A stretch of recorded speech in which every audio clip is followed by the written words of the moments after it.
We got to figure out what's going on with Morocco because 79 were in Qatar, and they were the talk of the town.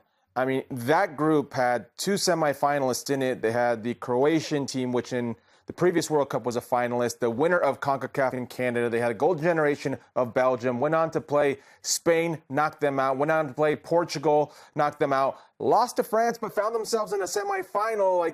And now they're here in a knockout round of the Olympics. They beat Argentina in the opening game. What's going on? Why this change in Moroccan football? What is it? It's been a process, I think, for maybe since 2010 or something like that. Afterwards, they came the Football Federation.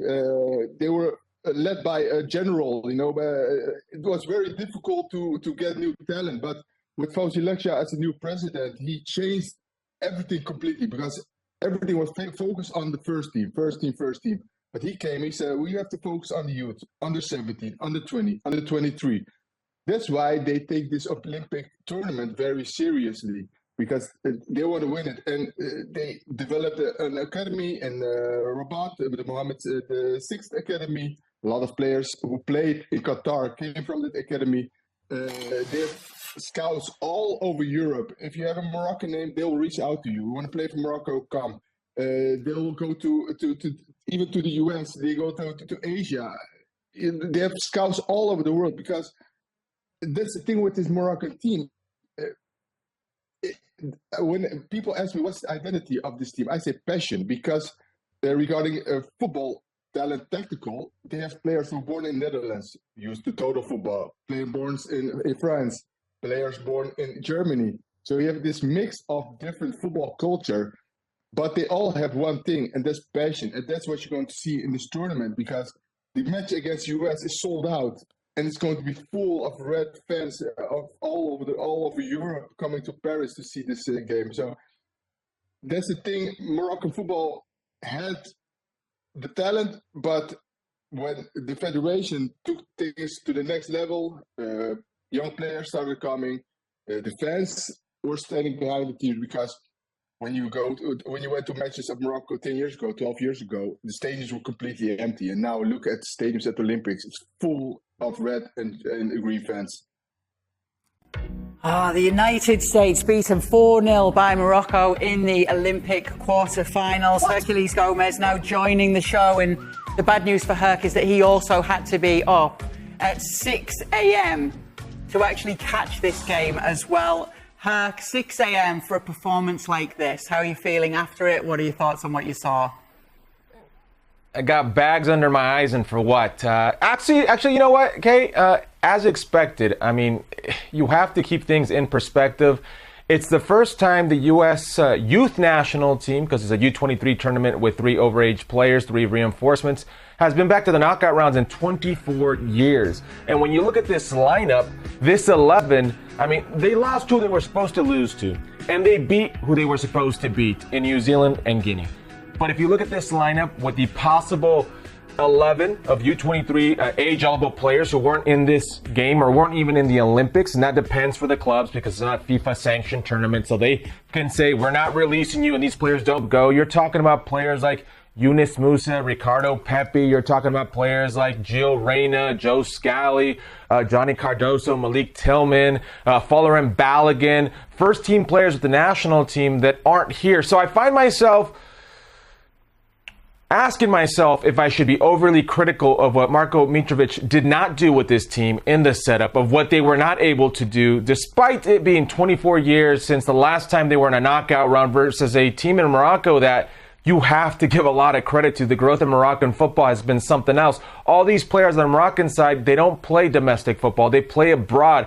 Hakimi was released by PSG. Rahimi's the leading goal scorer of this tournament. He scored another goal today, by the way, so I can't be too upset, but it has me wondering what could have been.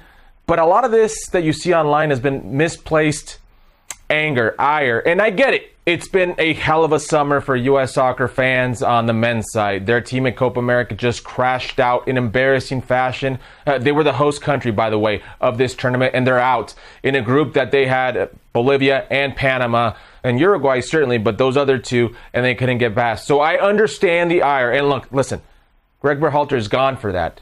But this right here, I'm finding myself torn in between applauding a team for making it out into the knockout round, or simply, quite frankly, getting to the Olympics, because it's been quite some time, and ripping them to shreds for what? For a B/C team that couldn't beat a very good Moroccan team, a Moroccan team that's going to contend for a gold medal. So I'm a little torn here. Well, let's hear what Walker Zimmerman had to say, because he had some harsh words actually after this. So we've got the quote from him. He said, players feel like just because we're whoever you are, that you can just get called in. That stuff pees me off.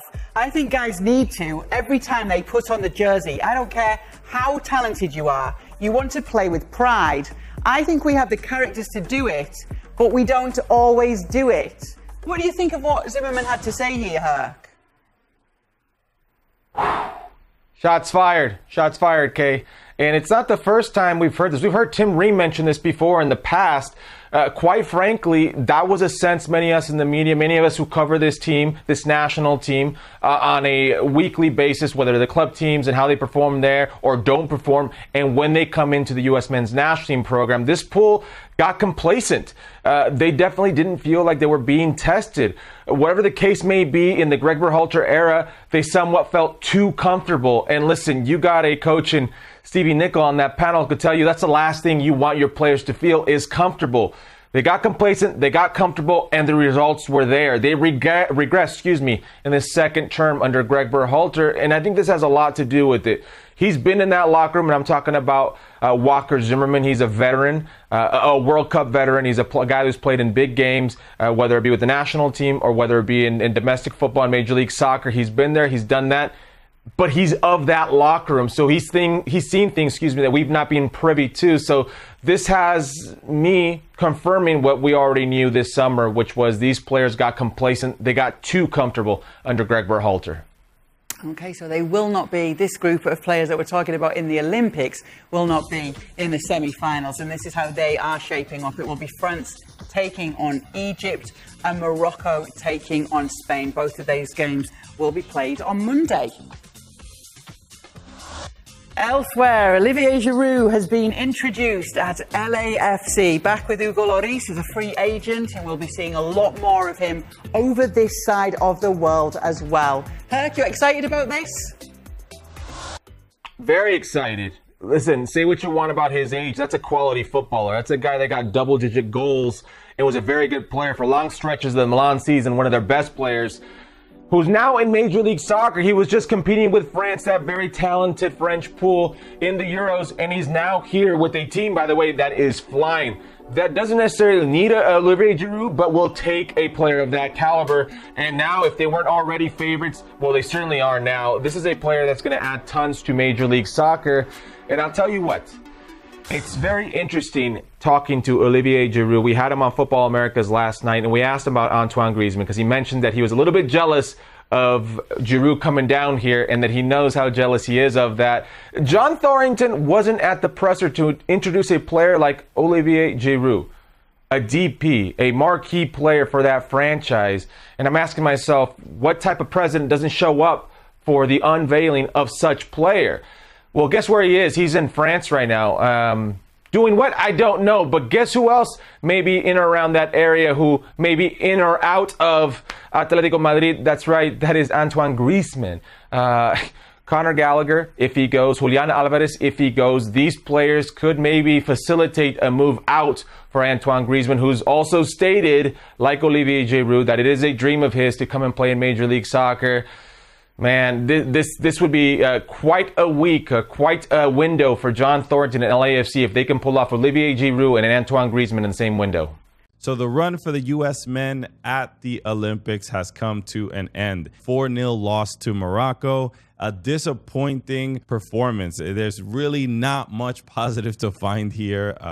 2 penalties given away by Nathan Harriel. 2 other goals scored by Morocco. They were just completely better in every facet of the game. There weren't many chances created. 1 total shot on target for the U.S. That is not going to be enough to compete in these Olympics. Morocco were impressive. They controlled the game. They didn't necessarily control possession, but you saw the quality all over the field. They just made better decisions throughout the entire game. I thought maybe the U.S. weren't fit enough in this game. They looked a little bit tired. I know we're all dealing with this ridiculous heat wave on this planet, and it's affecting Paris as well. They look tired, and they look like they just couldn't keep up. It's a kind of punch in the face. Obviously, this is just a lesson for a lot of these young players. You saw the emotion, especially after the game. A lot of the players in tears after it. You know, they didn't expect it to end like this, but Morocco were just better completely. So from the players on the pitch to the coaching, tactically, they got it all right. So now, you know, our hopes are still with, obviously, the U.S. women, but a tough loss for the U.S. men.